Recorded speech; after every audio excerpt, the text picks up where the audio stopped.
Smile for the camera. I'm not smiling anymore.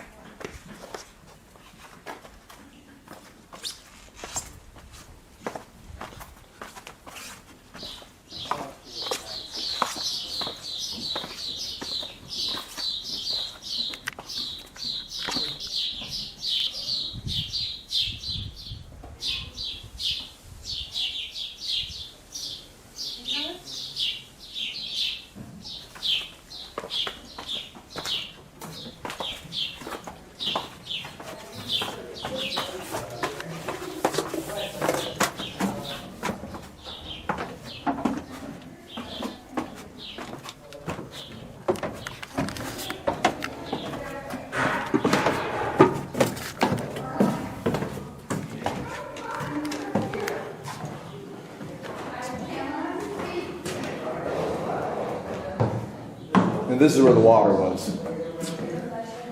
These are the cisterns they walk down to get the water. So there used to be like a water trough here.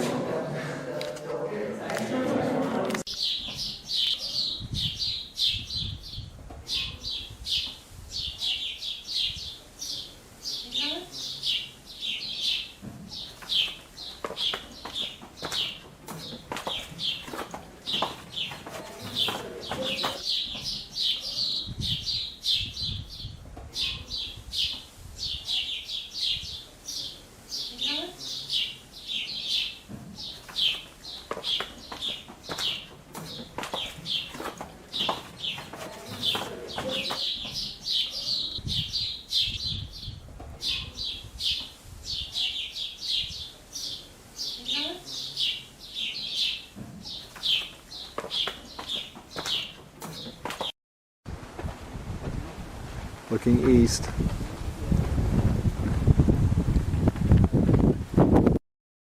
There's the canine altar.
It's a synagogue hot tub, correct.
all deja vu.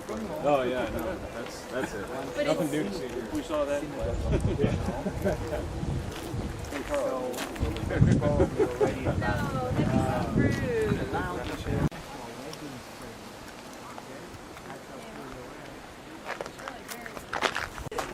Yeah, that's a good idea. Let's go in here.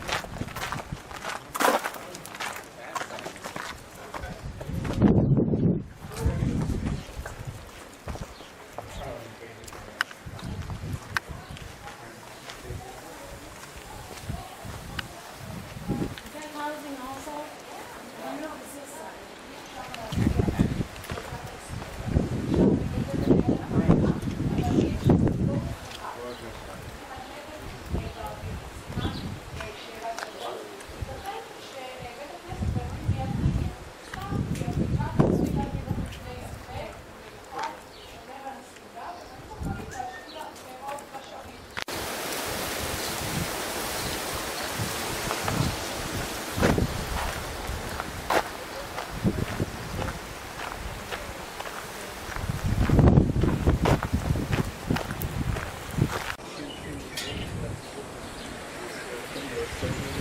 Give us a few more minutes.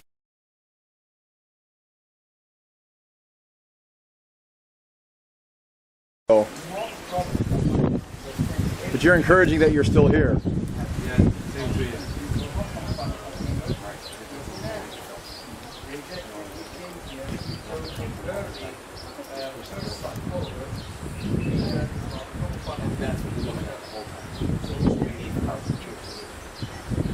You want to be in the There is in the western mega basin, and then later to the area of their speed.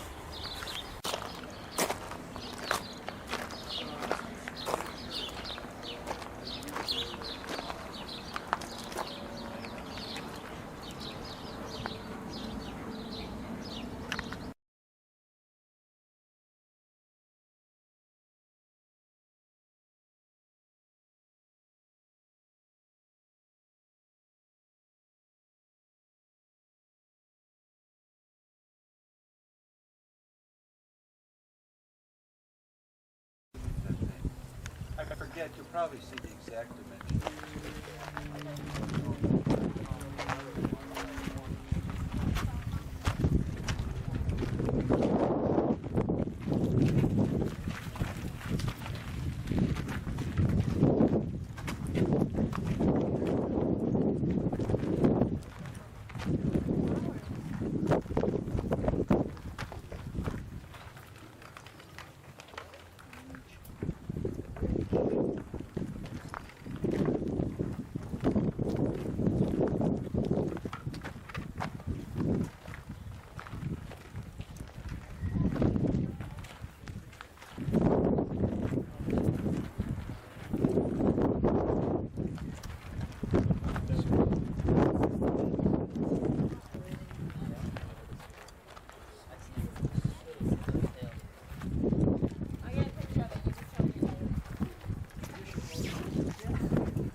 In Eschatological Events. This is actually class number 21 of a series we began way back in February called Understanding the Times. We talked about just culture as a whole, the fourth generation, if we're there or not, but here's what the Bible lays out. We read through a lot of the prophets describing the fourth generation.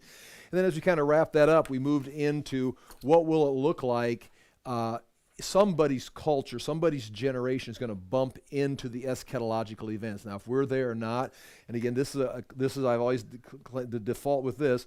You cycle towards those end time events right here. It could have been the first generation. It could have been Nebuchadnezzar. It could have been Nero. It could have been World War I. But then all of a sudden, things stop, and you cycle back and do it again. Satan's been trying to bring the Antichrist possibly since the beginning, but whoever's holding it back continues to do so till he's taken out of the way. And we might be right here, and then we're just going to cycle back, and it's going to come back again, another 20, 30, 40 years. But eventually somebody's going to hit that last 7-year mark and enter into nothing you can do about it. You can't pray it away. I mean, these things are said. Daniel said, these things are said. I mean, it's just the reason we're told about it is so you're not like, well, what's going on? And everybody loses their faith because things have gotten out of control. So that's why eschatological events are important. Life is tough anyhow. I mean, just going through life, we have trouble, and God says we'll have trouble. So just because there's trouble doesn't mean something's wrong. And just because you move into some kind of disastrous situation culturally or worldwide doesn't mean something's wrong. It means, God is still on the throne. He's just got to move. The whole idea is he's moving through history with the plan of salvation. He's going from the Garden of Eden to the New Jerusalem, and when we get there, there's going to be the home of righteousness, everlasting righteousness, and it's where we all would want to be. We all want to be there. It's just this process that he's going through to get there. Now, we talk about the last 7 years. I'm not going to spend a lot of time, not any time, saying, well, it could be, could not be, because I think we've established it. And again, if you would disagree with what I'm saying, or the whole thing, or little bits and pieces, you disagree, that's fine. Just consider it this way, like a presentation of, like when you look at different models, you've already got, like, here's your 7-year model. You've got the rapture here, the pre-trib, you've got the mid-trib, you've got the post-trib, and then after that, you've got the 1,000 years. When does the 1,000 years, oops, it's 100 years, 1,000 years. When does that 1,000 years begin? Well, if you're premillennial, which I am, then Jesus Christ has to return for the 1,000 years to begin. If you're postmillennial, then you're going to have the 1,000 years of reign on the earth of peace established probably by the church, by Christians as they take over the world's governments and establish peace. And then after 1,000 years, postmillennial, then Jesus returns. So, I mean, I've studied that model. I disagree with it, but if someone were presenting that, and I'd be like, So, and there's other things. There's amillennialism. So if there's something I'm saying and you don't agree with, that's you certainly are free to disagree and think different thoughts. But don't get frustrated. I'm always afraid someone will be frustrated. It's like, oh, I don't agree with that. I don't agree with that. Well, I'm not brainwashing you. You just sit there and go, I don't agree with that. Okay, I mean, it's like it's free. And so just take it as an educational class. It's like I'm being educated on false eschatology that's circling around in Generation Word. I can see why that's wrong. But nonetheless, so anyway, I think there's going to be a 7-year period at the end, and we've talked about that. Now again, I'm going to talk about this little chart right here, just lay this down, because we're talking about some eschatological events. During this 7 years, the final 7 years, is going to begin with a treaty with Israel, where they're going to be given the Temple Mount back. They're going to apparently build the temple. It's going to be a 7-year peace treaty with the Antichrist. Now, if they know exactly who it is, some world leader is going to give them a 7-year treaty. Somehow they're going to have control of it. Right now, it'd have to involve Islam or the Muslims somehow giving it to them. I mean, it just has to, because they're the ones that have control of it. Or someone's going to have to invade Israel, take control of the Temple Mount, and then make a 7-year treaty with Israel. But there will be a treaty right there. Now, if you're pre-trib, boom, you're gone. You'll never see this. I'm thinking rapture takes place right here, and I'm going to teach it that way. It's going to take place later on. So I'm anticipating. Now, I didn't used to think this way, but I'm anticipating that I will see, if we enter these 7 years during my lifetime, that I will see this take place. Israel's going to you're not going to have to wait for the temple to be built. It's going to happen that day. I mean, they're ready to move up. They've got forklifts, they've got altars ready to move up into place. It will take place. If they sign a treaty, by the time the sun comes up here in Iowa, they will already be on if they sign a treaty at 8 o'clock in the morning in Israel, by the time you're out of bed, there's already smoke coming up off the Temple Mount. It's like, whoa, I didn't know that was, well, that's how fast they're coming. Or at least the evening sacrifice will be offered that day. And again, you understand, you know how you've got Bible truth, you've got to put some pieces together, then you just know facts that, they're ready, and when they get the treaty, they're going to go into it right away. So there's some assumption there. Okay. And then there's going to be this time of the seals in the book of Revelation. But Daniel talks about, this is one of the things that we will see as I read through these verses. We're looking for events. And I've got on that top of the page, I'm going to start in Matthew today. And I've got certain events right there, and I've got them paralleled. And so everything has different pieces. Daniel says some things, Matthew, or Jesus says some things, and Matthew records them. Luke says some things, and he records that. Paul picks up on it. John refers to it. And then there's other things in Isaiah and other prophets, and they all overlap, and you can kind of get a more of a complete picture. But there should be some things that are very solid. And that's kind of like these events, like right here, what we call the first 3.5 years. Because at this halfway point, the Antichrist sets himself up in the temple. He takes over. He breaks the 7-year treaty. So there's a clearly 3.5 year marks. And you can argue about anything, but I can't even entertain the thought that this isn't accurate, because 7 years at the halfway mark, it's called 3.5 years, or 42 months, or 1,260 days, or a times, and half a time. And so you get that multiple ways of getting these numbers. So there's a 3.5 year period here, a 3.5 year period there. That's not just guessing. That's not just speculation. That's repeated throughout Daniel and Paul and Revelation. Now, during these seals right here, this is going to be a time of peace for Israel. Peace, peace. They're offering sacrifice. They're on the temple Mount. This is a great time. So this is a time of happiness for the Jews. So this is not anything the Jews are, and people worry about this. They say, well, how can you, and again, this is a legitimate complaint, especially if you get deep into dispensationalism. How can you have the church on earth while God is working with Israel? Now, let's ask a fair question.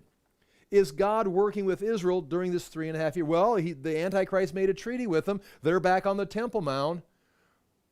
But understand, they do not find the Lord until over on this side is where they meet the Lord. They weep. When something happens, they see something, and they mourn for him like they mourn for the one they pierced. Zechariah says it clearly, like they've lost their son. Now the Antichrist comes after them. Now they go into hiding, going either to the mountains over into Jordan and then down into Edom. And now this is where it says a fountain will be open to them. They're going to be washed. Paul even says, and all Israel will be saved. That takes place here. So this is Israel right here, where they are in God's plan and protected, maybe even to the extreme that they're protected here, like they were protected in Egypt during the plagues. Because now you're going to see the trumpets and the bowls be poured out from heaven by God on the earth, on the kingdom of the beast. So this is the time of wrath right here. And during the time of wrath, Israel is protected. And we know that the church, the believers, Christians, will not suffer the wrath of God. Which means now you've got exactly what dispensationalists want to have and argue for pre-trib. You've got the rapture when the sign of the Son of Man appears, and Israel sees it, mourns, and is sealed, and they go into hiding. You now have the reestablishment of Israel for the last 3.5, and you've got Israel going up, or the church going up to meet the Lord, and you've got a definite break if you want to have that break. But again, you don't need to get too stressed out about it, because if you go back to 70 AD when the temple was burnt and Jesus was resurrected in 30 AD and the church began, you've got the church here starting and going this way, while you've got Israel coming this way and then the temple being burnt. So you've got a 40-year overlap. Even the disciples met on the Temple Mount. Even Paul went up and offered sacrifices. There was still a 40-year overlap of church activity on the Temple Mount while the smoke was coming off the altar. So it's like, well, they can't be there at the same time. The book of Acts. I mean, that's not even good. It's like, well, we've got evidence of a pre-trib rapture. You can't have Israel and the church operating at the same time. Okay, I know the curtain was torn in 30 AD, and the way was made, and in a sense, maybe God's presence left the temple, if you want to say that. But then you're going to have to say the same thing here. While Israel's worshiping on the Temple Mount under the oversight of the Antichrist, that's hardly God reestablishing Israel for fellowship, because the Antichrist is overseeing and going to break the treaty. So keep that in mind as you go through it. Anyway, this time right here, as we look at it, we're going to see the appearance of the Antichrist with a treaty with Israel. You're going to see now the seals, and those seals are man's design. I mean, Jesus breaks the seals, and some people want to consider that the beginning of the wrath, and you can, except what you see is activity of the Antichrist, or activity of man. It's war, it's plagues, it's famine, it's rational. It's rationing of supplies, where there's a place where bread is very expensive, a pint of barley and a pint of wheat, or however, like a quart of wheat, for a day's wage. But then it says, but don't damage the oil or wine. And it's like, for years, I mean, really, I'd go back in the 80s and I'd be like, and try and figure out what is in oil and wine. Oil, Middle East, it must be the oil refineries. It's like, no, it's not petroleum oil. It's olive oil. It's food. It's stuff they use to cook with or bake with. It's the oil and wine. It's what you'd anoint yourself with, part of it. It is the elite. It is the wine, and the oil is the fine products, but the barley is for the middle class that's now being driven in poverty. So what you have right here, you're selling these cheap bread items for gold to the masses, but hey, don't mess with the oil and wine. Why? There's no oil or wine. Well, yeah, there's oil or wine. That's why it says don't break it, don't damage it, don't open it up. We'll get it out when we want it. So I think you got to clear in those seals, you've got a clear break where you've got the masses of people driven into poverty, but you've got an elite class which is going to become the beast base of operation, dominating the people on the earth, even putting a mark on them, dictating to them what they can and cannot do. So it's not like necessarily everybody wants to join. It's that there's oppression going on, and there is rationing, and there's going to be execution. It's very clearly, you can see in one of the seals, there's the martyrs under the altar. And they say, how long must we wait? And the Lord says, a little while, until the full number have come in like you did. In other words, God is, again, you can't preach this to the modern Western church, because they would just break out and cry and leave and go somewhere else. But this is a time of persecution of the church. And when even in heaven, under the altar, they're crying, how much longer, Lord? They're asking, just like the prophets, Jeremiah, Habakkuk, what's going on? They're even in heaven going, how much longer? He says, a little while, and he tells it very clearly, until the full number have come in, the rest of them have come in like you did. And they're the martyrs. In other words, they're martyring, it's like they're trying to wake God up. It's like, no, God is, he's telling you, there's going to be huge amounts of martyrdom right here. You're going to die for the sake of Christ. You're going to die testifying. It's like, what, we're going to die? No, you missed the whole point. You're going to die testifying. You're going to be given a front row seat to an audience, if it's a small local audience, if it's Paul in Nero's court, to the imperial court, and you're going to get to have a chance to not be devoured by the lion and be able to say, Jesus is Lord, his kingdom is coming, he's on his way back. And they're going to hear it. The whole world, it's right here, you hear those verses, and the whole world will hear. The whole world will hear the testimony. It's like, and again, that's part of the church going off evangelizing, but right here, as they're going door to door around the world, persecuting the church in this first 3.5 years, while Israel's having the time of their life, and they've been restored the kingdom, they're going to take over the world. They're over here, you got a treaty with the Antichrist who's ruling and reigning. The church is testifying Jesus is coming, and the testimony of the kingdom of God will go to everyone. Everyone is going to hear it. Because if the persecution is local to national to universal, there's going to be execution and court cases. It's not just going to be Paul and Nero's court like it was in the book of Acts and in 2 Timothy. It's going to be everybody who's going to face up and hold to their faith. Now, again, one of the things that will take place, Paul says, the rebellion must occur. The man of lawlessness will be revealed, and then the rebellion. And the rebellion is not the conservatives rebelling against the police state. If you want to play that, you can. The rebellion is a departure from something you were committed to, and you've switched. We've talked about it before. It's changing of a political alliance. It's saying, I believe it's a religious, I'm in this religion, and now I've turned my back on that religion. Most likely that rebellion is flat out the denial of Christ. There's a huge falling away, an apostasy. And the Western church, I mean, we can't make it any more perfect. We just bring in masses in. Come on in. We got free potato salad. We got coffee.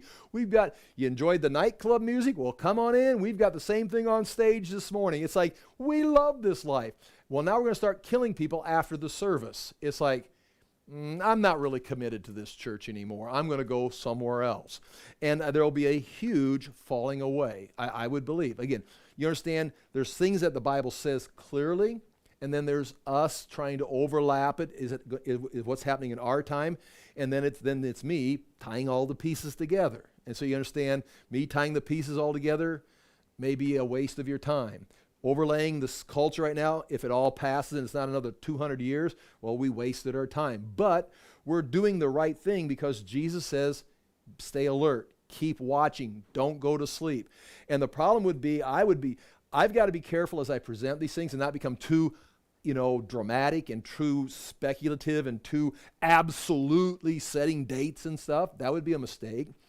But I'd rather be alert and looking and seeing Jesus coming back behind every tree than be asleep or be drunk and not know he's coming. Because Jesus talked about, though he didn't say, and some will be so excited about my coming, they'll get exaggerated. Just stay cool, just relax. He did say no one knows a day or hour, but he didn't get upset because you're so aggressive and so excited, because that will all temper out as life goes on. You'll learn how to temper those things. But if you just fall asleep, you're not interested, you deny he's come back, people have been saying that for years, and you just go along with your life, he was very upset with those people. In fact, a lot of times they lost their rewards in the parables or were cast into outer darkness because in the parables. So again, it's much better to be talking about these things, trying to speculate, realizing you got to be careful, than just say, well, this just causes confusion, and let's just talk about how to have our best life now, and have a happy marriage and a nice home and have our finances organized. It's like, now those things are part of the institutions God created, but this is not something we should neglect. Nonetheless, I think this will be a time of persecution. So what we will see as we look at these events is the coming of the Antichrist, some kind of a treaty being signed, Israel going back to the Temple Mount, being happy, and then you got these seals, which is war and poverty and rationing of food, martyrdom, and then even Paul says, those of us who remain, and that word remain is survive, will meet the Lord in the air. And again, those who remain, you can study that word. It doesn't just mean those who are alive at that time. It means those who have survived the war, who've made it through to this point. All of our comrades have been martyred, but we're here. So when we talk about a rapture, it may not, people, you got it right in Revelation. This great multitude comes out of the tribulation. So it is a large multitude. But at the same time, it's a multitude that's been thinned out by martyrdom, I would assume. Okay, now at the halfway point, the 3.5-year point, very clearly, there's going to be, the Antichrist is going to reveal himself in the sense that he's going to set himself up in the temple, claiming to be God. Now that's important, and I haven't wrapped my mind around that. He's claiming to be God. Because it's like if I want to have like an Islamic beast, Islamic Antichrist, that's hard to imagine a Muslim saying they're Allah.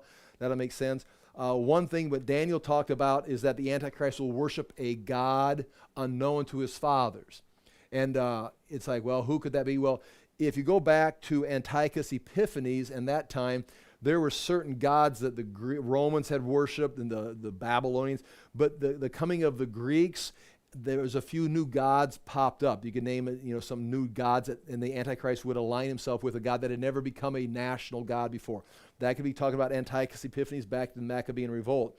But if we're looking here at this time, it's still a future event. Now remember, there's some parallels from the Maccabean Revolt or Antiochus Epiphanes and the Antichrist. Those prophecies overlap, but the Antichrist continues with some things that the Antiochus Epiphanes never did in 168, 165, that time period. But when it says worship of God unknown, that may actually be, like we were talking last Monday night after a Bible study, may actually be, if you look at all the gods, the Greek gods, the Roman gods, the pagan gods, if it be something from Babylon or Assyria, those are all, according to Old Testament understanding and Paul's teaching in the New Testament, those were rulers and authorities in heavenly places making some kind of manifestation. We just see them as, well, there's El or Baal. That's a Canaanite god. That's in the Oriental Institute Museum. That's a little gold about this big right there. I know I shouldn't have a pagan god sitting up here in Bible study, but there it is. It's about that big. He looks ugly. It's old. It's made out of gold. But the thing is, what was behind it was some kind of spiritual power, some kind of a ruler or authority, the rulers and authorities in heavenly places manifesting to their people, and they would try to manipulate them with sacrifices. Nonetheless, if they are rulers and authorities, spiritual forces of evil in the heavenlies manifesting in these pagan gods, this God that he worshipped would be one unknown to anyone else. This would be potentially a spiritual power, a ruler or authority in the heavenly places that has never manifested or allowed, come into worship in Assyria or Babylon or Rome or Greece, Persia. It's a new demonic manifestation. It's, again, now when I say demonic manifestation, I do distinguish between angelic powers and demons as different classes, because I think demons may be part of the Nephilim that have fallen in disembodied spirits.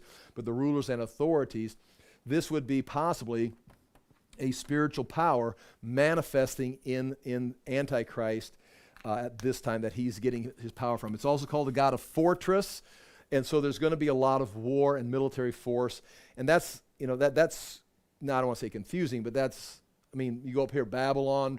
There's Assyrians taking away those are all gods right there. They're being carted off by the Assyrians, taken back to Nineveh. Those are all pagan gods coming out of Syria. All the Syrian gods, when they'd conquer land, they would just take all the gods and take them back to their home country so they get more gods in their temple, because they figured if you're worshiping these gods, you didn't do a very good job because you're getting destroyed. We'll take care of this god. And they just take them home like lost pets. Because, the reason, it's very clear. It was just basic logic. The reason we can burn your city down is your God's mad at you. Now, he probably got some power, and we don't want to waste it. So, come on, we'll take you home. And they start feeding them, and giving them little offerings and stuff at a little temple. And they just they thought themselves, we're just collecting all the gods from all these nations, because all these nations failed to please their gods, and we'll take care of them here in our little sanctuary. And so that's what they're doing. They're carrying the gods back. They're not crushing them. They're not. If you want to see people crush and destroy gods, you know who's doing that? That's Joshua. Coming into the land of Canaan, he's crushing the god. You can see with Hazor, the burnt, crushed parts of gods that they had in their palace. They've excavated those. But nonetheless, he'll come into power right here, calling himself God, and that's when, shortly after that, the Jews will leave. Jesus says, when you see that happen, flee.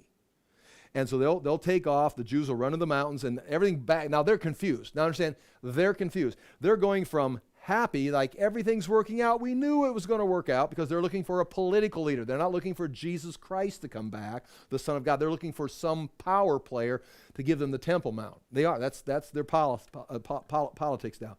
But right here, they're confused. Everything was working, and now the guy we made a treaty with, I can't believe it. He lied to us. Okay. Oh, yeah, welcome to the world and leaders. It's like he lied. And so now they're off and confused. The church is being slaughtered, and that is where if I'm correct at the timing of the rapture, that's where the sign of the Son of Man appears. The church is gone. They're delivered.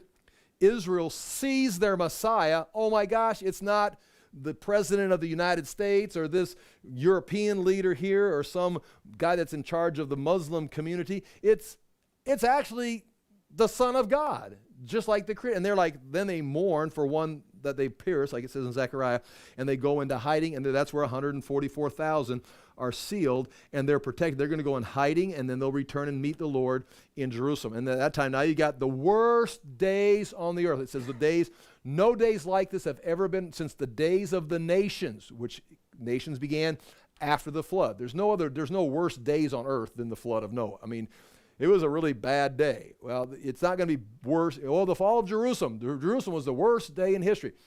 The fall of Jerusalem was the fall of Judea. It didn't affect Rome, except they got a lot of gold and slaves are, $2 for $1. I mean, it was a great day in Rome. It took them a few weeks to get there. But it's like, it was a bad day for Israel. The flood was a bad day for the whole world. This is going to be the worst days since the days of the nation, since nations were formed. This is not the worst days. This may be the greatest persecution, but this is God himself, Jesus Christ. They say, hide us from him who sits on the throne and from the wrath of the Lamb, and they all go hide in caves. Because here he sits right here, and they're going to go hide, and because they know what's happening. And he begins to pour out the trumpets and the bowls, and they're cursing God, and it gets to the place the last few moments, last few weeks. I mean, human existence, it's going to go extinct. I mean, there's no water. There's the sun is scorching people. They've got boils. They all got the vaccination, so they're all breaking out all kinds of diseases, growing little horns and stuff. I don't know. I just threw that in to be stupid. But, I mean, there is going to be the mark of the beast. The mark of the beast, there is going to be something, that's going to be similar to some universal requirement that you're going to have to get this mark. It's if we're going to say today, if we're going to say, like I said before, if we're going to go back to the 70s, the mark of the beast is right here. It's the barcode. Don't buy anything with the barcode on it. It's the mark of the beast. I've held to that since the 70s. Never buy anything with the barcode. No, I mean, you can't. But again, that's not the mark of the beast, but it's like it's leaning towards it where you can scan stuff. Well, now we've got, chips, or whatever that you can use. Is that the mark of the beast? Well, maybe. This could have been the mark of the beast, but it's a joke now because that's not the mark of the beast. But now chips, well, that could be it. But you don't know. It could get more developed beyond. We don't know where it's going to end. So again, we're moving towards, like I say, it's cycling, circling. It could have been some kind of a tattoo. In fact, mark, it refers to a tattoo. I mean, they could have had a system, in fact they did, of marking people in the Roman world, and it could have been that, but it's not the mark of the beast because Nero died. We cycled back. It was like, eventually we're going to get there and we're going to have the real mark of the beast. And it's like, what it is, you don't know. It says it calls for wisdom and insight, and that would require God revealing some things to you and you actually having some insight of actually seeing it. You know what I'm saying? And I'm not there, and God's not revealing it because it would just be a cool Bible trivia point. It's like, hey, guess what I know? It's worthless right now, but the day is coming. So to say you know what the mark of the beast is, once again, it's like saying I know when Jesus is coming back. I know he's coming back. I know there's the mark of the beast. I got some, I understand what the culture will be like, what the climate will be like. I know kind of what, I can't buy or sell. I mean, which makes you pretty much, where are you going to live? I mean, especially in a modern society in a city. It's like, I'll just eat grass in my front yard. I mean, you're dead. I mean, it's like you can't survive unless you get the mark of the beast. So again, some of those things, but to say it's the vaccination, it's like, yeah, that's just a joke. Okay. Anyway, here those bowls, things. Then there's going to be the return of the Lord right here, and this is where there'll be the wars and a series of wars take place. If I could sum this up, and I've spent way too much time saying this, the Antichrist will be revealed. Halfway point, he's going to break the treaty. The first half, Israel's happy. The church is being persecuted. There's going to be a huge break in society with some elite rising up and just crushing everyone else into poverty, into a slave state, forcing them to be marked with the mark of the beast. And then once he sets up in the middle here, there's going to be, I think, the rapture, the gathering of the saints. Israel then will not be gathered. Not that there won't be Jews going up in the rapture if they believe in Christ, but those who are waiting for or thinking they're going to get a political leader and they've rejected Christ, this is now their chance. And again, it seems like the whole nation will be saved. Paul says all of Israel will be saved. Again, you got to kind of figure out what that means. And And there's 144,000 is mentioned. And then they're going to meet him in Jerusalem for a battle, and there's going to be a series of battles. Now, with that being said, we've got some highlights. When we read through these verses, and I'm going to start in Matthew 24, and you should hear this repeated. When we read Matthew, when we read Luke, when we read Paul, we should see them starting here and saying this. Now, if you went to a Bible study tomorrow night and you went to someone else's family room and they had a little diagram and they started teaching it, they would present something similar, but it would be different. Maybe they'd emphasize different things. Maybe they'd skip some things I've spent too much time on, but you'd be able to overlap them. Then if you went somewhere else again later on, had someone else explain it, it would be a little, maybe they'd approach it from a different angle or something, but they'd be saying the same thing. And that's what the thing is, we're talking about the same 7-year period in all of this, so we should see them emphasizing certain major events. You can't talk about the 70th week without pointing out a few of the highlights, so there should be some similarity in there. So with that being said, I'm going to read Matthew 24, and I'm in the NIV. Matthew 24, and again, you know the story, the background, that Jesus has just left the temple for the last time. It's 30 A.D.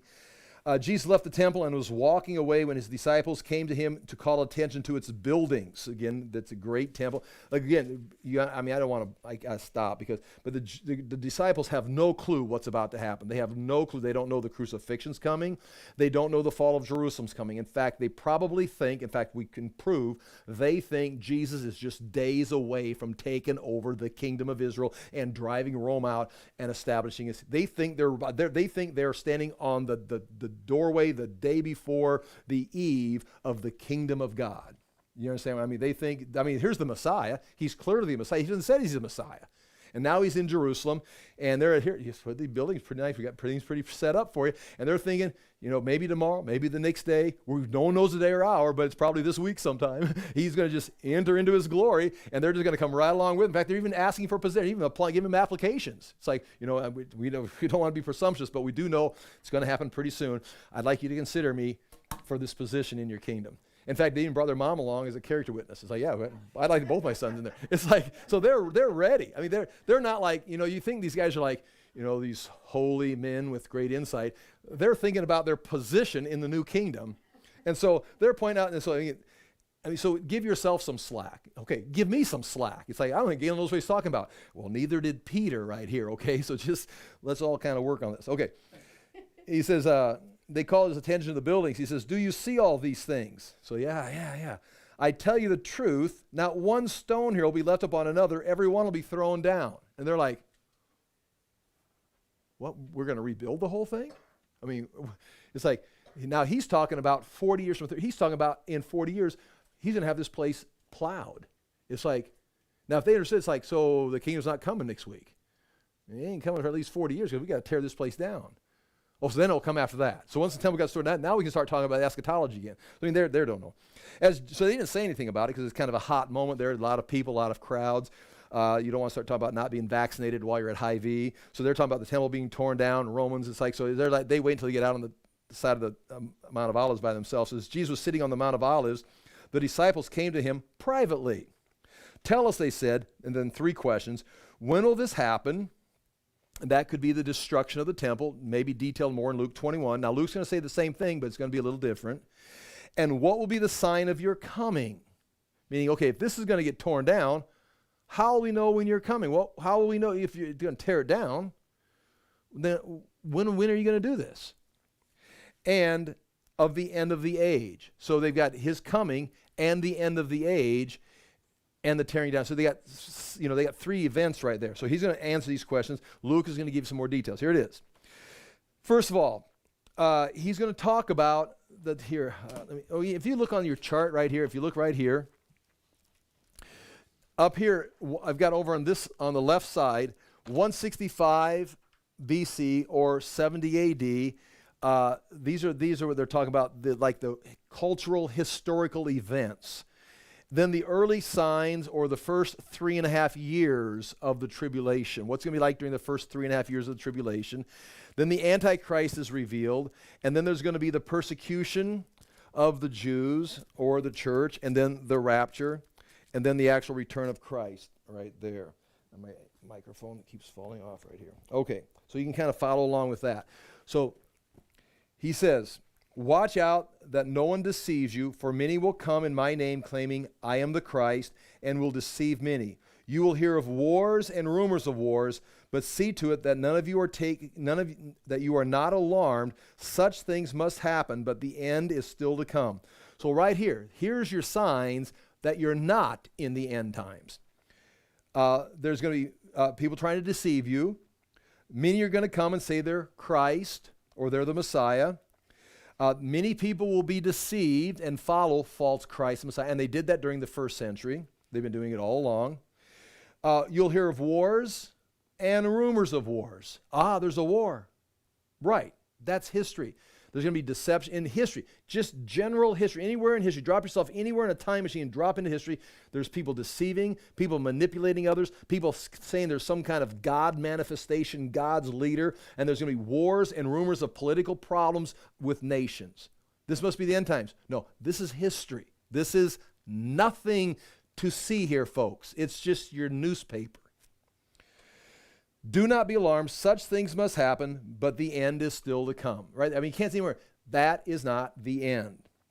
Nation will rise against nation, kingdom against kingdom. There'll be famines and earthquakes in various places. All these are the beginning of birth pains. Now, you can say, like I'm saying here, that's just general history. There's going to be earthquakes. And you see, every time there's an earthquake, you see, Jesus says there'll be earthquakes. No, Jesus says there's going to be earthquakes throughout history. If there's a war and an earthquake on the same day, you know what that means? Nothing. It means nothing, because that's the way history is. Or it could be, maybe some would say he's talking about what it's going to be like during the first 3.5, the early birth pains, maybe right here, which will include the same thing. But that will also extend all the way through history. So even Paul says in Romans, the suffering we're experiencing is the birth pains. Creation is giving birth to the kingdom of God. And so Paul was talking about creation being in birth pains in 50, 60 AD. So it's like, that's 2,000 years. So it's like, this could be talking about all the way back to the beginning of time, where we're trying to get to this place of the kingdom of God coming. Of course, it's going to intensify right here. So I think he's talking about general history, but that doesn't, deny that it's going to intensify right there before things start to happen. So, really, he said nothing, except you guys have no idea what you're talking about, because they're ready to enter the kingdom. And he says there's going to be wars, earthquakes, famine, all kinds of people saying, I'm Christ. He says, all that is a sign we're not even close. Okay, verse 9, then you'll be handed over to be persecuted and put to death. Okay, so you got these birth pains, all these early things are general history, but then you'll be handed over to be put to death. Now that can talk about here if you're talking about Christians, or it could be talking about here if you're talking about Jews. I don't think we're talking about the second half of tribulation yet. He's talking to believers who are going to suffer for Christ. They're not going to suffer for being a Jew. But if you remember, if we take our little timeline here and extend this a little different, here's your 7-year period. We go back to 30 AD, and you got the first century, the first century of the church. He's talking about this. If he's talking directly to his disciples, you will be handed over and persecuted in your lifetime.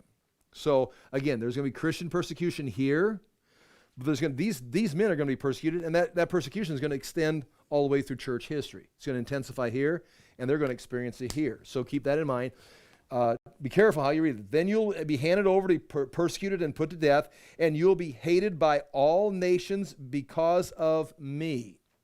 Now again, all nations hating you because of Christ is not a Jewish reference, because they're not hated because of Christ, maybe because of the Messiah, some spiritual background, but the Christians are hated because of their association with Christ, because they are Christians. The Jewish nation could be persecuted by the spiritual forces because they're the ones who are going to produce the Messiah and all these promises, even if they know it or if they don't know it. I mean, Israel's got a covenant, and they may know it, they may not know it. They're moving through history with this covenant that God is going to be faithful to the covenant, so the spiritual forces may bring persecution, but they themselves may deny the Christ. They may not even know the Christ. So again, if it's a Jewish reference, it could be, but it seems like that'd be a Christian reference. But all nations hating you because of me, at that time, many will turn away. So I'm thinking right here, we could start here that you'll be persecuted, but then we move into, I'm going to say, now I'm making the move right here. And again, you've got to think about this, if this is all making sense. We're moving into the first 3.5 year period right here. He says, lost one. Then you will be handed over to be persecuted and put to death, and you will be hated by all nations because of me. At that time, many will turn away from the faith and will betray and hate each other. That is what Paul's going to refer to as the rebellion, the turning away, where they switch allegiance. They're traitors. They're betraying their side. It's a term military. You're fighting in the military, and all of a sudden you say, I give up. I'll just start fighting for you. You turn and start fighting for the enemy against your own side because you know you're going to live. That's kind of the word. It's a betrayal. At that time, many will turn away from the faith. That's the falling away Paul refers to. And will betray and hate each other. And many false prophets will appear and deceive many people. Because of the increase of wickedness, the love of most will grow cold. But he who stands firm to the end will be saved. Now watch this. He who stands firm to the end will be saved. Saved, again, you can decide if, again, I just finishing a book, I'm trying to make this point in the book, is, and it's classic cases, Paul was delivered from the lion's mouth and then went and got his head cut off. He said, I was delivered from the lion's mouth, but I'm going to get killed. It's like, he was talking about failing Christ. I did not fail to proclaim Christ to Nero's court. Well, they're going to cut your head off. We're all going to die. No one's going to get out of here alive. Well, there's no deliverance from death. You're going to die. But your choice, are you going to be delivered from the forces of evil? Are you going to collapse? And so when it says you'll all be saved, that doesn't mean, especially during this 3.5 year time, that you're going to be delivered from death. It means you'll be saved from evil. You'll be able to testify, and watch where this verse goes. People dying, you'll be able to testify, and if you make it over here, there is going to be the coming of the Lord where you'll have the rapture. You'll meet the Lord in the air. So those who endure to the end of their life or the end of the persecution, they'll be saved, not physically necessarily. At that time, many will turn away and many false prophets will appear. Verse 12, because of the increase of wickedness, the love of most will grow cold, but he who stands firm to the end will be saved. Now watch this. Verse 14, and the gospel of the kingdom will be preached in the whole world as a testimony to all nations, and then the end will come. Now, who is doing the persecuting of those who are associated with Christ? The nations. And who is hearing the testimony of Christ and his kingdom? The nations. And how are they hearing it? By those they are persecuting. I mean, it's not what you want to share in Sunday school. It's not one thing you want to do at an altar call. Who wants to accept Christ and then go to the guillotine? Raise your hand. Now stand up. Now come front. Now put your head on the blade. It's like, that's not an altar call. I mean, it could be, but you're going to polish it up a little bit. But these people, it's like, and they're going to, because, again, a lot of people say, and the gospel is preached to the kingdom. They say, well, that's the 144,000 Jews that are preaching. Okay, that could be, but they're going to be sealed over here. Or they bring that 144,000 up over here, 144,000. These are the people that get born again after the church is raptured, before any of this starts taking place. Now that's great news, because that means you and me will never see this. We'll never have to get our head cut off. Unless you live in China or Russia or some other communistic state or ancient Rome, or it's like, you'll just be safe if you live in the United States between 1950 and 2020. But nonetheless, these 144,000 being born again Christians right after the rapture that are going to go out and testify to the world, you can play that card if you want to, but you've got some major pastoral problems here. You've got a bunch of people that didn't go in the rapture because they're unbelievers. Then all of a sudden, they all find your little notebooks that you wrote them little letters. You know, the reason I'm not here anymore is because I was raptured away. And they realize, oh my God, I'm going to become a super believer, and start watching Superbook, and they all of a sudden become great in their faith. That'd be great in a movie, but it's like, you understand how hard it is for you to mature in West Des Moines in a time of peace. They're going to get born again. while they're killing Christians if they can find them, and they start with 0. So if there's 0 Christians on the earth, that means, again, this doesn't mean I'm right, but you understand the mathematical complication of this and the whole system of the church that Jesus Christ has established says, I will build my church and the gates of hell will not prevail against it. And right when the Super Bowl comes, I'm going to take you out and you'll never have to play a game in your life. Then I'm going to take a bunch of rookies that don't even know who I am and they're going to testify to the Antichrist. What? I'm going to rapture my varsity and go down to the elementary and bring an elementary PE class in to play the state championship. Because these people are going to have to go with, there's 0. There's no pastors. There's no churches. There's no teachers. There's no helps ministers. There's nothing. Every church has now been taken over by the Antichrist. The Christians are all gone. There's no Christians in hiding in a cave somewhere, because if they were, they would have been raptured. So you're starting off at ground 0. And by the time you get to the Antichrist revealing himself, they're going to have gone through the most persecution. And there's going to be hundreds of them under the altar that were persecuted. And they're supposed to testify to the nations. Now, you don't want, that'd be great, but I'm saying that's a major miracle. You couldn't do that if you took Israel out of Egypt and spent 40 years training them in the wilderness. You'd still have 2 Joshua and Caleb. And that's after 40 years of education with Jesus or with the Lord in the tabernacle with Moses and the priesthood, disciplining them in the wilderness. After 40 years, 2. Even Moses is like, no. So this becomes more and more ridiculous to me that here's the rapture, and then the 144,000 go and they start ministering to the world. It's like, how? Anything's possible. But the logistics of that, the fact that we wipe out the church that Jesus has been building for 2,000 years and then do the greatest work of ministry without the church. I think the falling away, we get rid of all that are just there for the coffee type things, and these are the ones who are going to mature, and they're going to face the persecution, and then they're going to testify. The nations are going to come against them for the name of Christ. They're going to testify to the nations saying, well, here it is. Here's what the testimony is going to be. It says, turn away. It says, verse 14, and the gospel of the kingdom will be preached in the whole world as a testimony to all nations, and then the end will come. Until right here, and this is not the end right here. This is the beginning of the last 7 years. The church goes here, they're being persecuted, and right here, the sign of the Son of Man appears right here. Boom, they're gone, and then the end will, now we're there. Now we're going to unleash the wrath of God. This was just, this is the Jews in the temple. This is the Jews getting deceived by the Antichrist. This is the church, their final moments of testimony. Boom, and now the end. And now, if I'm right, watch where the next verse goes. So when you see standing in the holy place the abomination that causes desolation, spoken of through the prophet Daniel, let the reader understand. Then let those who are in Judea, those are the Jews. See, we just switched from Christians. Now, all of a sudden, you're going to see the abomination standing in the temple. That Paul says that. You see it in Revelation. Daniel says, in fact, he says, I'm just telling you what Daniel says. In fact, when Paul says in Thessalonians, according to the Lord's own word. For years, I wish I would have known. I wonder what was some prophecy he gave Paul? Paul's teaching doctrine, and he says, according to the Lord's own word. It's pretty clear to me right now what he's referring to. Again, this is not absolute, but it's like, if Paul says, and he's quoting in 48 AD, and he's telling them, according to the Lord's own word, and he's already taught them. They've already got notes. They've already got the material. According to the Lord's own word, what's he referring to?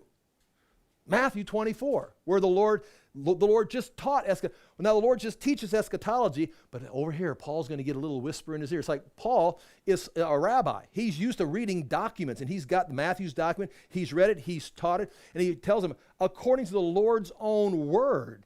And the Lord's own word, who's the Lord quoting? The Lord's quoting Daniel. So Daniel lines up with Matthew. Matthew is what Paul's referring to when he's teaching the Thessalonians, potentially. Do you see how he did that? I mean, maybe he got a special revelation from God. But I think this would be in existence. Okay, so those are in Judea. The Jews are fleeing. And he has spoken through the prophet Daniel. That's setting up some kind of an altar, sacrificing on the Temple Mount. Let the reader understand, then let those who are in Judea flee to the mountains. Let no one on the roof of his house go down to take anything out of the house. Let no one in the field go back to get his cloak.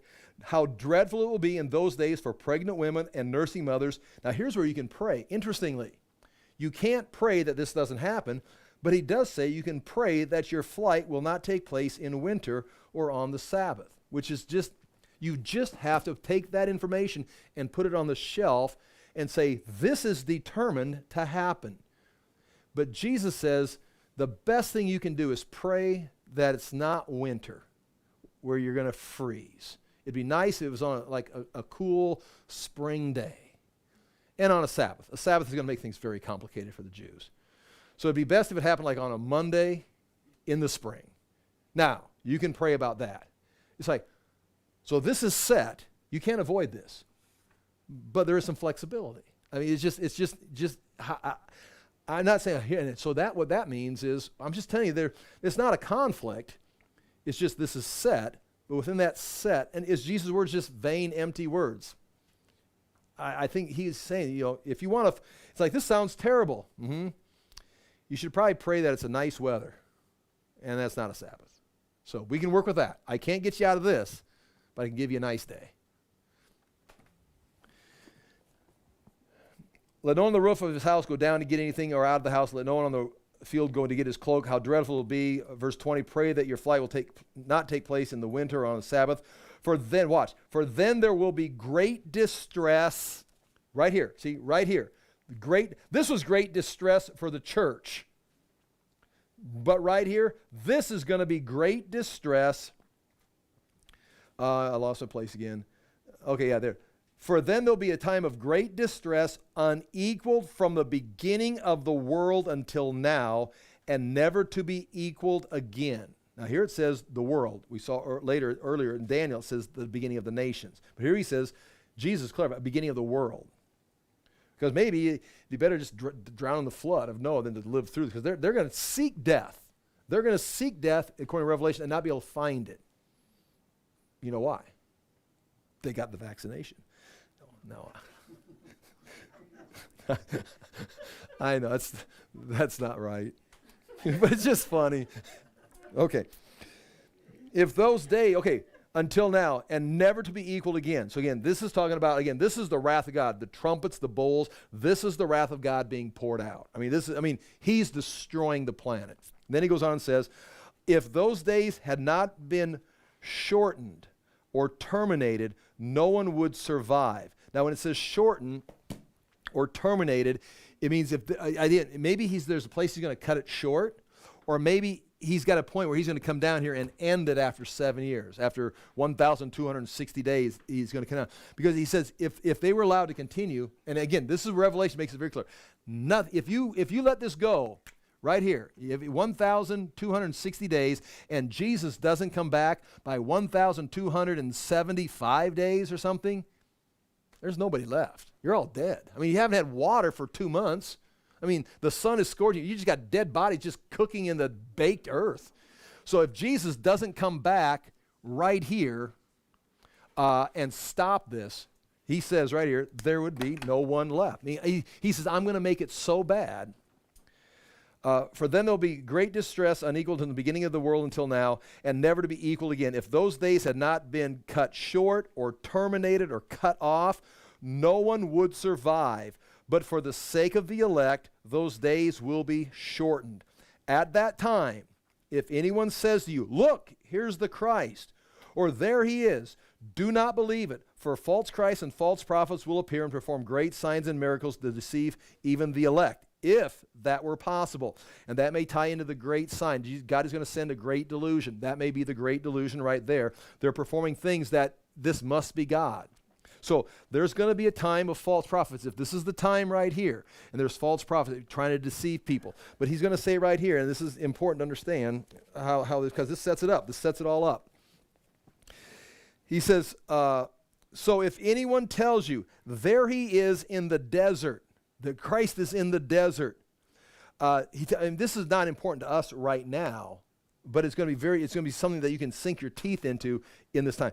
Oh, he's out in the desert. And what do they do in the desert? Historically, what they would do in the desert is when a Messiah, a rebel, a leader would want to get his troops organized, they'd meet somewhere in the desert. In fact, Jesus is going to do that when he comes up out of Basra. He's going to go meet the 144,000, and he's going to march with them. I mean, that's another story. But they would gather their troops, and then they'd march on a city from the wilderness. That's how they'd attack. So if you're Messiah, the Messiah is forming his troops in the wilderness. He says, that's not me. Or the other option, if anyone says, look, there's the Christ, there he is, do not believe it, for false Christ, okay, will appear and perform many signs. Okay, see that you have told you ahead of time. So if anyone tells you, there he is in the desert, do not go out. Or here he is in the inner rooms. The inner rooms are the inner rooms of the Temple Mount. That's where the government would meet. Like when the Sanhedrin met to try Stephen, or they met to try Jesus, they'd meet in the inner rooms and they'd have their court case. So if you're going to come in as a great political leader, you're going to arise out of one of those inner rooms. You're going to be in an inner room where Congress is meeting, or the Sanhedrin's meeting, or the government, the United Nations is meeting, and they're going to come out and say, we've got our new leader. You're either out in the wilderness getting a rebel troop set, or you're in there politically playing a game. He says, I'm not going to come out of the wilderness like a military leader. I'm not going to come out of some chamber somewhere like a great political leader. You do not go out. Here he is. What? Now here's how he's going to come. For as lightning that comes from the east is visible even in the west, so will the coming of the Son of Man be. So will the coming of the Son of Man. So that's this right here. He's going to come, and it's not just going to be like, a ball of fire. It's going to be like lightning from the east to the west. It's going to cover the whole earth. Now, this ties into your sixth seal when it talks about seeing the throne of God and the wrath of the Lamb. And it says the sky is gone. The sun is gone. And you can read in Revelation and other places, the sun turns color, and the moon is dim. It's because you've got something brighter in the universe or in the atmosphere than the sun. That's a distant planet. You've got the glory of God seated on the throne, sitting right here. Does that make sense? It's not like all the stars just fall to the earth.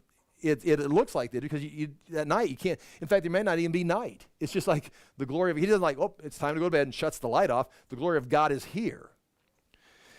And so that's how you'll know he's come back. And you won't have to tell anybody.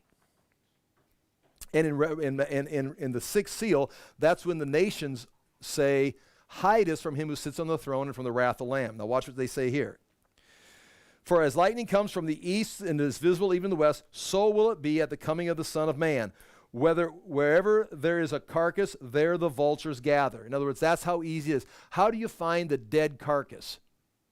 I don't know. Well, just look up. Oh, look, they're all circling right there. It must be over there. I mean, how do you know? Look up.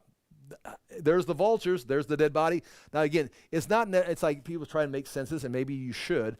Who's the dead body? What's the vultures? Well, this is simply saying it's going to be as obvious as lightning, or it's going to be as obvious finding a dead body. I don't even know where the dead body's at. Well, what do? You just look up. There's the vultures circling the dead body. It's right there. And you just look up, everyone will be able to look up and see the vultures, everyone can see the lightning. It's just going to be circling right there. That will be the Son of Man. It's back. Watch, immediately after the distress of those times, right there, here's the Son of Man. Boom, there he is. Like circling vultures, he's in the atmosphere. The sun will be darkened. Why? Because he's in the atmosphere. The moon will not give its light because there's something brighter in the atmosphere. The stars will fall from the sky. Now, again, if they're falling from the sky, where are they falling to? Which direction is down in the universe? Are they falling to the earth? If they do, just one star is going to take us all out. There's no more anything. And the star hits the earth. And, well, that's nothing. Never mind. Earth's gone. I mean, scientifically. So, again, I'm going to have to make that poetic. The stars just fell out of the sky. And the heavenly bodies will be shaken. Now, the heavenly bodies could be the planets, or we could be talking about the powers that they represent. Again, I'm just throwing this out there. The spiritual forces, because when Jesus comes into the atmosphere, he's coming back into where the high place, or the prince of the power of the air is, and all of a sudden, because Revelation says, and Satan lost his place and was cast down the earth at this point. So the heavenly powers, the rulers, all the demons and powers there that are controlling the world and controlling history, their whole kingdom is shaken because the Lord is now back in the presence. At that time, At that time, the sign of the Son of Man will appear in the sky. And all the nations of the earth will mourn. They will see the Son of Man coming on the clouds of the sky with power and great glory. So again, it's not secret, it's not invisible, it's great glory. They'll be able to look and say, he's seated on the throne, hide us. And one of the reasons why they can maybe say, hide us from him who sits on the throne in the wrath of the Lamb is because everybody that was being martyred is telling them, he's coming. You understand? We're just 42 to 48 months away from Jesus Christ coming, or short of that. We're months away. They will see the Son of Man coming in the clouds of the sky with power and great glory. And here it is, verse 31. What are you going to do with this? And he will send his angels with a loud trumpet call, and they will gather his elect from the four winds, from one end of the heavens to the other. In other words, when he comes back and the nations mourn, for some reason, he's sending out the angels, and there's people scattered all around the heavens, or if you want to call it the earth. No, there's a gathering of people that are being gathered to the Lord. We are going to be, same word. When Paul says we will be gathered to meet him in the air, it's the ideal of being gathered to meet the Messiah. If you're being gathered to be brought back to Israel, or if you're the church being gathered at the rapture, that is, we've got parallel verses going here, if we can accept that. And then goes, now learn a lesson from the fig tree. As soon as the twigs gets tender and its leaves come out, you know that the summer is near. Again, I think that's, when you start seeing these events, it's like no one knows the day or hour. I mean, you got a hold to that. But if you see the Antichrist, if you see the persecution, and you can identify the seals, and then he reveals himself, says on the Temple Mount is God, it's like, you know when spring is coming, even if you just woke up, go outside, oh, look, the buds are here. If you just pick up a newspaper, it's like, oh my gosh. This is not just the cycling of events. We've actually crossed over into the last 7 years. I think that's what he's saying. It's like, again, he's already told you all the disqualifiers. This is nothing. This is just history. Wars and rumors of wars and famines and earthquakes. But when you see the buds on the tree, you know we're near. You know it's near. Even so, when you see all these things, you know that it is near, right at the door. I tell you the truth, this generation will certainly not pass away until all these things have happened. Heaven and earth will pass away, but my words will never pass away. Now there's that word generation. This generation will not pass away until all these things have taken place. Now we've got a problem in Matthew, because these things haven't happened yet, and generation, it means a generation. It means a cycle. It means 40 years. It's a period. It's somewhere between 30 AD and 70 AD. Now, what's he mean by that? When you go to read Luke, if we read Luke, and we'll read Luke next week, this makes a lot more sense in Luke, because Luke is going to talk about, he's going to talk about this, but Luke is going to be talking about the years from, he's going to be talking about these years right here. Luke in the gospel, when Jesus, because Jesus, he said more than this. This is him taking the whole thing and putting it into a written document, Matthew. Jesus said these things, but it's not exclusively verbatim, word for word, the whole thing, because Luke is going to say things, but there's going to be more, and he's going to spend time, Jesus is actually going to spend time talking about this period right here. And so when it says this generation will not pass away, the answers are that it is like this. One, the Jews are a generation of people. They're the genealogy. They're the genes of the Jews. They will not pass away until these things happen. So the Jews will still be here. They're trying to make it fit. That's really not what you can make it that's not what he's saying.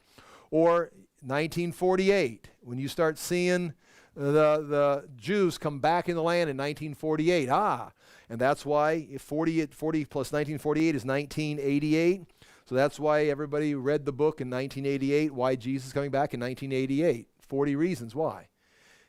But then it was 88 reasons why. Do you remember, Tony? 88, what was it? Right, because it's such a good seller, and he didn't come back, so they rewrote it. They made a mistake. They found another reason, and they didn't get as big a sales, but they did. Wrote 89 reasons why Jesus come back in 1989. There'll be many false prophets, because they're all based on 1948. Then you take 1948 and you add 70 to it because the generation's maybe 70 years. Now you got 8, 7, 8, 9, 10, 11, 9. Is that right? 2018? Is that right? Okay, so 2018, and that came. I mean, there's people trying. It could mean that when the generation sees this coming back, or it could mean this right here.